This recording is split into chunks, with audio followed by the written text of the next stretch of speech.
ऊपर से एक दिन एक फूलदान नीचे गिर गया। ये देखकर बूढ़े व्यक्ति ने सोचा, अगर मैं भी गलती से नीचे गिर जाऊं तो क्या मैं भी चकनाचूर हो जाऊंगा। जितना वह सोचते गए उतना ही उन्हें डर लगने लगा। डर के मारे उन्होंने फटाफट एक मूविंग कंपनी को बुलाया और उसी रात गांव के अपने छोटे से घर में रहने चले गए। गांव में उन्होंने तस्वीरें दीवार पर सजाईं और टूटे हुए फूलदान को एक शोकेस में रख दिया।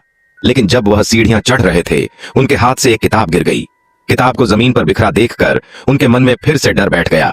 अगर मैं सीढ़ियों से गिर जाऊं तो मुझे कौन देखेगा, मुझे तो शायद कोई खोज भी नहीं पाएगा।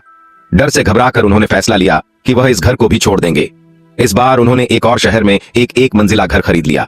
उन्होंने सोचा अब तो कोई खतरा नहीं होगा। उन्होंने नए घर में तुरंत सामान सजाया, लेकिन एक दिन चाय का केतली उनके हाथ से गिरकर टूट गई।